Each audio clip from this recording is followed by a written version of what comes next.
welcome to my channel. If you are new here, hi, hey, hello, my name is Meg and we do crafty things here.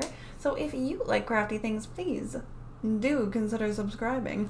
And if you are a returning subscriber, thank you so much for subscribing and tuning in to another video.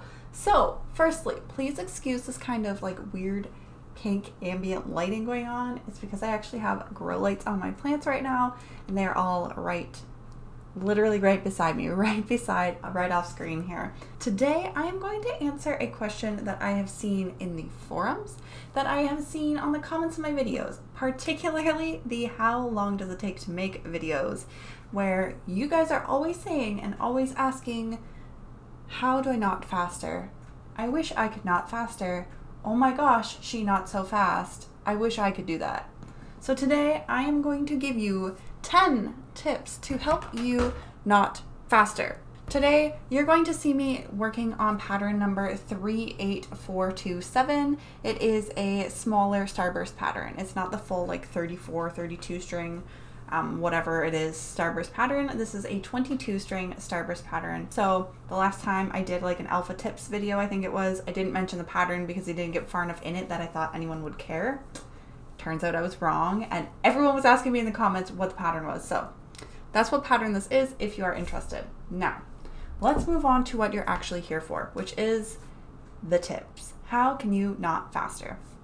So these are in no particular order. Let's jump into this. So the first two are going to kind of be like common sense in my opinion, but we'll bust through those and get to some different ones that may be a little more useful to you. So the first one is practice and practice frequently.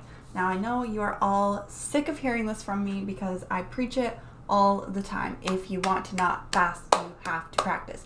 If you want to knot evenly, you have to practice. If you want to knot at all and be good, you need to practice. So there you go. I don't know what that little beat clappy clap was, but you need to practice and practice frequently if you want to knot fast. And this is because the more you knot, the more it becomes muscle memory, which means at a certain point, you will read forwards knot and your brain will spend less time computing what is forwards knot? What do I have to make fingers do to make forward knot? And more forwards knot, bam, that's this. Okay? So when you make the muscle memory, it becomes quicker. And it may not seem like a lot of time is shaved off, but when you have to stop and process the direction for each knot you make, it adds up. So reduce the time you spend processing and make it muscle memory by practicing and practicing lots. The second one, of course, this is one that some people don't like doing. I personally always knot normals like this if I can, and that is to segment knot where possible. Of course, this does not apply to alpha bracelets. You can't segment knot in an alpha bracelet. I mean, in some regards you already are segment knotting because like you're taking your background string across multiple strings without dropping it. That's basically what segment knotting is. So if you're new to knotting and you don't know what that is, I do have a video. I'll link it up in the cards. I think it's this corner. I think it'll be up here. I don't know.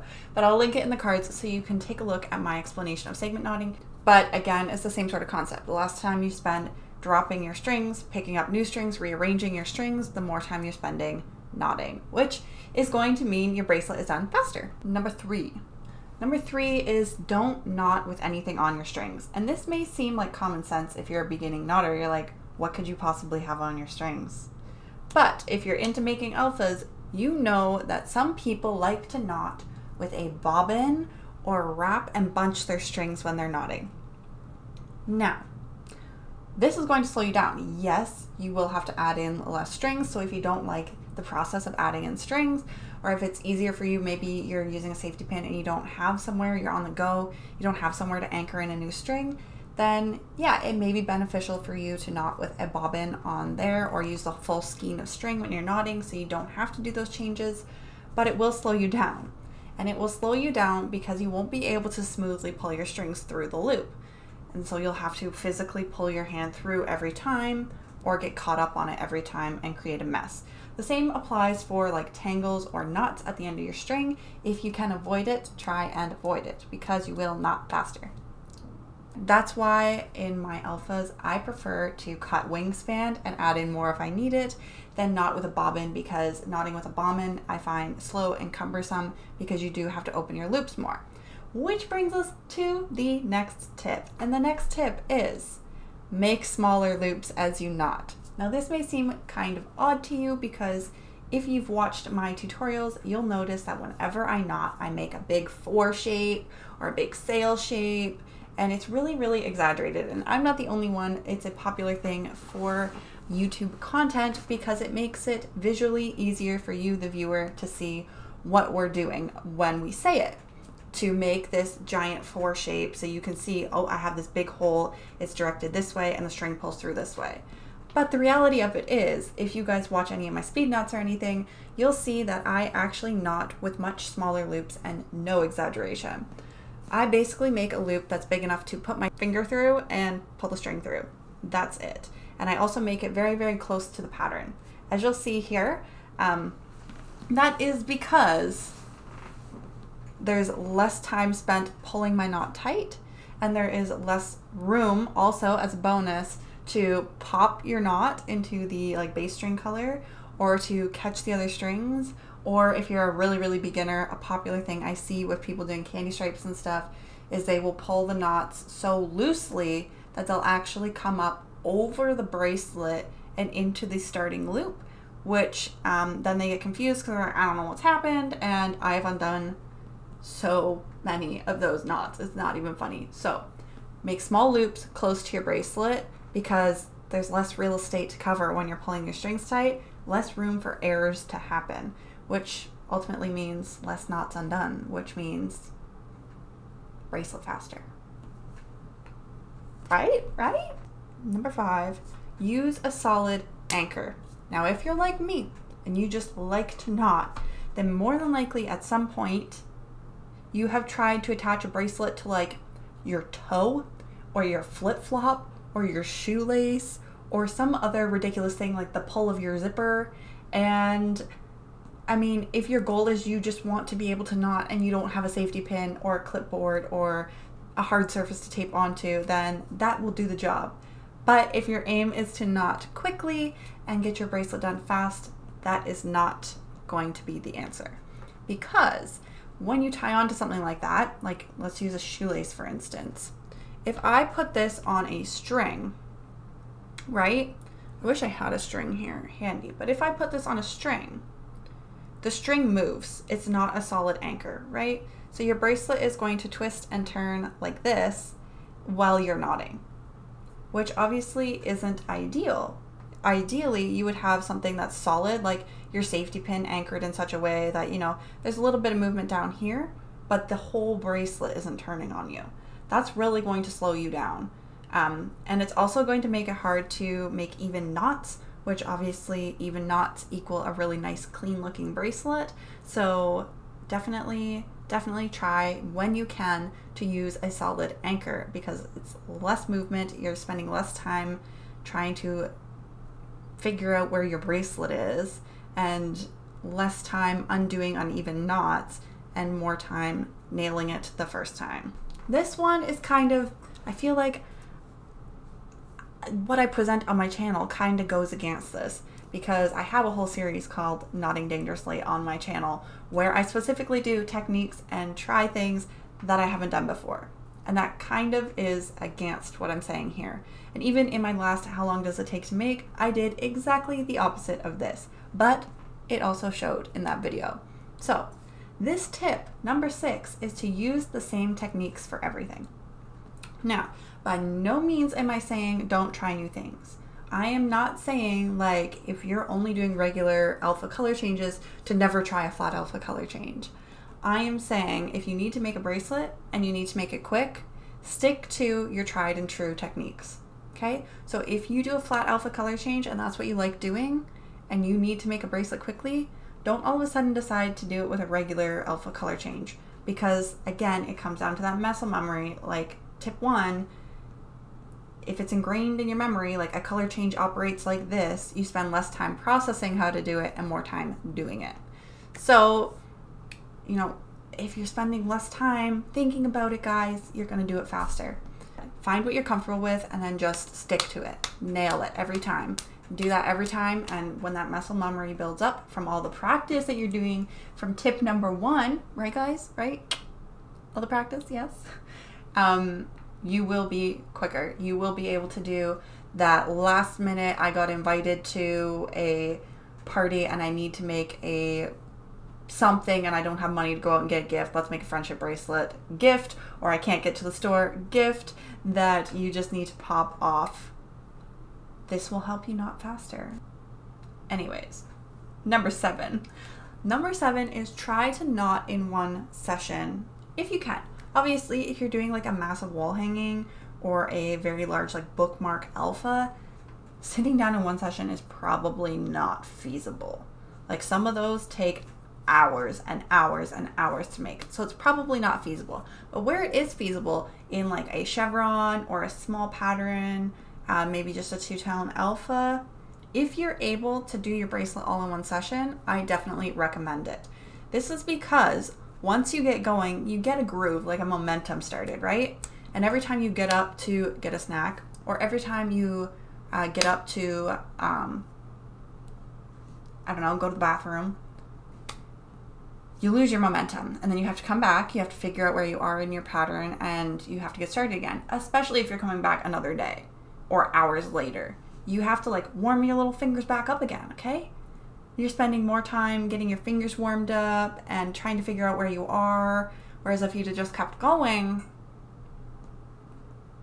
you would have just kept that momentum flowing, baby, and you would have been good to go. You would have been done that already. Jeez. So basically what I'm saying is stay put and knot, and just don't leave for the convenience store in the middle, okay? Ice cream, who needs that? I love ice cream. I'll repeat. I love ice cream. I would leave for ice cream, but if it's possible not to, I might still leave for ice cream. Who are we kidding? Number 8. My 8th tip is work with familiar materials. Again, I kind of go against this in my Knotting Dangerously videos, but that's the whole purpose of that series, is to try new things and including materials.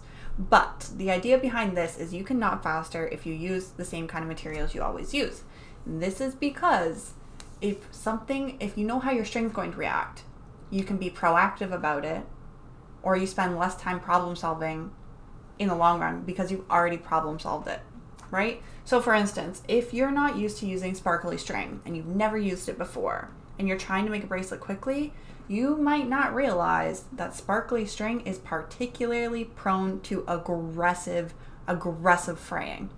But if you are familiar with sparkly string and you've used it a ton, then you may cut your string and automatically put some fabric glue on the end of that, or tie a little knot at the end, something like that, so that you've got that fraying as under control as it can be from the beginning, okay?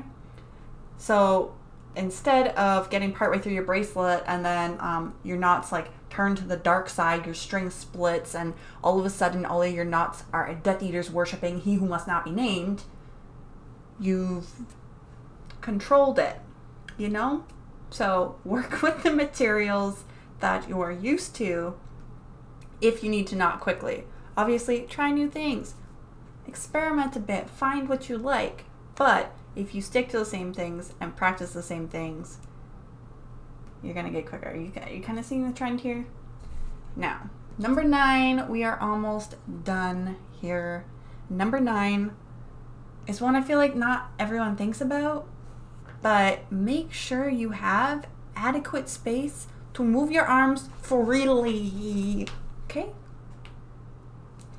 If you're able to make your gestures quickly and without consequence, you can knot faster. I.e., like, if you're sitting in the passenger seat of a car, you're going to be worried about whacking the driver in the face, and you know, they're driving, so it's kind of important that you don't do that. You're going to knot more cautiously because you don't want to fling string in their face and you don't want to whack them in the face or whatever. Whereas if you were sitting in like the back seat and no one was there with you, you could just be flinging your string everywhere. You could flail your arms, you could knot above your head, do whatever you want, it doesn't matter. What matters then is that you've just got your natural flow and rhythm. You're not trying to reel it in. And the minute you try to reel it in, you're consciously adding another step, or subconsciously adding another step to the processing, where you're like, oh, I can't, I gotta do this like differently than I normally do, which means more processing in your noggin is happening and you're gonna slow down. Okay? So just pull and flick and flap your hands freely.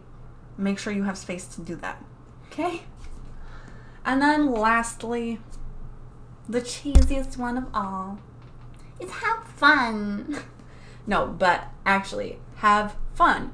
Because if you hate what you are doing, you are subconsciously going to drag your heels and go slower. So if you enjoy the pattern you're making, you're naturally going to knot faster. That also being said, even if you're not knotting faster, it's going to feel more fun and therefore more fast. You know, at the end of the day, if you can't knot faster, at least have fun doing it, okay? So with that being said, that concludes my 10 tips for knotting faster. If you guys have any recommendations, leave them down in the comment box down below. Let me know what your tips are for knotting faster. And until next time, if you liked this video, please give it a big thumbs up. And until next time,